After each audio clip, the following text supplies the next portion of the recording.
나는 떡갈나무에게 외롭다고 쓸쓸하다고 중얼거린다. 그러자 떡갈나무는 슬픔으로 부은 내 발등에 잎을 떨군다. 내 마지막 손이야. 뺨에 대봐. 조금 따뜻해질 거야. 잎을 떨군다. 이준관 시인의 가을 떡갈나무 숲이란 시의 일부입니다. 안녕하세요. 감성편지의 김다원입니다. 가을 단풍을 보면 화려한 봄꽃은 비교가 안 된다는 생각을 합니다. 산 전체가 장엄한 캔버스입니다. 누가 이 아름다운 그림을 일필휘지로 그리는지 매일 다른 색으로 물드는 가을을 보며 갑니다. 오늘은 그 가을날 소소한 일상을 그린 글 한 편 읽어드립니다. 이효석 수필가의 낙엽을 태우면서입니다. 구독과 좋아요를 주시면 제가 더 큰 용기를 얻습니다. 가을이 깊어지면 나는 거의 매일 뜰의 낙엽을 긁어 모으지 않으면 안 된다. 날마다 하는 일이건만 낙엽은 어느새 날아 떨어져서 또다시 쌓이는 것이다. 낙엽이란 참으로 이 세상 사람의 수요보다도 많은가 보다. 30여 평에 차지 못하는 뜰이건만 날마다의 시중이 조련하지 않다. 벚나무, 능금나무. 제일 귀찮은 것이 담쟁이다. 담쟁이란 여름 한철 벽을 온통 둘러싸고 지붕과 굴뚝의 붉은 빛만 남기고 집안을 통째로 초록의 세상으로 변해줄 때가 아름다운 것이지. 잎을 다 떨어뜨리고 앙상하게 드러난 벽에 메마른 줄기를 그물같이 둘러칠 때쯤이면 벌써 다시 거들떠볼 값조차 없는 것이다. 귀찮은 것이 그 낙엽이다. 가령 벚나무 잎같이 신선하게 단풍이 드는 것도 아니요.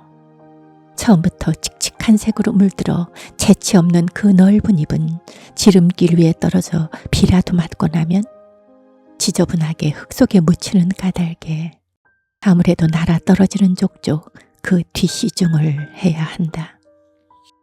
벚나무 아래에 긁어모은 낙엽의 산더미를 모으고 불을 붙이면 소갯꽃부터 푸슥푸슥 타기 시작해서 가는 연기가 피어오르고 바람이나 없는 날이면 그 연기가 낮게 드리워져 어느덧 뜰 안에 자욱해진다.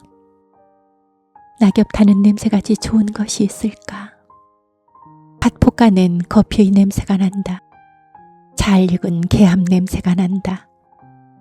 갈퀴를 손에 들고는 어느 때까지든지 연기 속에 우뚝 서서 타서 흩어지는 낙엽의 산더미를 바라보는 향기로운 냄새를 맡고 있노라면 별안간 맹렬한 생활의 의욕을 느끼게 된다.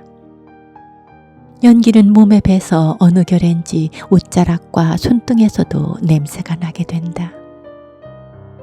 나는 그 냄새를 한없이 사랑하면서 즐거운 생활감에 감겨서는 새삼스럽게 생활의 제목을 진귀한 것으로 머릿속에 띄운다. 음영과 윤택과 색채가 빈곤해지고 초록이 전혀 그 자취를 감춰버린 꿈을 잃은 허전한 뜰 한복판에 서서 꿈의 껍질인 낙엽을 태우면서 오로지 생활의 상념에 잠기는 것이다. 가난한 벌거숭이의 뜰은 벌써 꿈을 꾸기에는 적당하지 않은 탓일까. 화려한 초록의 기억은 참으로 멀리 까마득하게 사라져버렸다. 벌써 추억에 잠기고 감상에 젖어서는 안 된다. 가을이다. 가을은 생활의 계절이다. 나는 화단의 뒷자리를 깊게 파고 닫아버린 낙엽의 채를, 죽어버린 꿈의 시체를 땅속에 깊이 파묻고 엄연한 생활의 자세로 돌아서지 않으면 안 된다. 이야기 속의 소년같이 용감해지지 않으면 안 된다. 전에 없이 손수 목욕물을 깃고 혼자 불을 지피게 되는 것도 물론 이런 감격에서부터다. 호스로 목욕통에 물을 대는 것도 즐겁거니와 고생스럽게 눈물을 흘리면서 조그만 아궁이에 나무를 태우는 것도 기쁘다. 어둡컴컴한 부엌에 웅크리고 앉아서 새빨갛게 피어오르는 불꽃을 어린아이의 감동을 가지고 바라본다.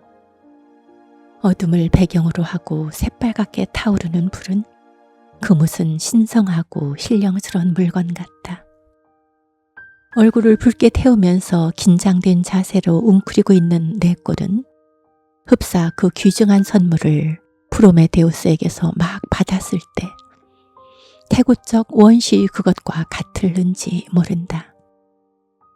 나는 새삼스럽게 마음속으로 불의 덕을 찬미하면서 신화 속의 영웅에게 감사의 마음을 바친다. 좀 있으면 목욕실에는 자욱하게 김이 오른다. 안개 깊은 바다의 복판에 잠겼다는 듯이 동화 감정으로 마음을 장식하면서 목욕물 속에 전신을 깊숙이 담글 때 바로 천국에 있는 듯한 느낌이 난다. 지상 천국은 별다른 곳이 아니라 늘 들어가는 집안의 목욕실이 바로 그것인 것이다. 사람은 물에서 나서 결국 물속에서 천국을 구하는 것이 아닐까. 물과 불과 이 두 가지 속에 생활은 요약된다. 시절의 의욕이 가장 강렬하게 나타나는 것은 이 두 가지에 있어서다. 어느 시절이나 다 같은 것이기는 하나 가을부터 절기가 가장 생활적인 까닭은 무엇보다도 이 두 가지 원소의 즐거운 인상 위에 서기 때문이다. 난로는 새빨갛게 타야 하고 화로의 숯불은 이글이글 피어야 하고 주전자의 물은 펄펄 끓어야 된다. 백화점 아래층에서 커피 알을 찧어가지고는 그대로 가방 속에 넣어가지고 전차 속에서 진한 향기를 맡으면서 집으로 돌아온다. 그러는 내 모양을 어린애답다고 생각하면서 그 생각을 또 즐기면서 이것이 생활이라고 느끼는 것이다.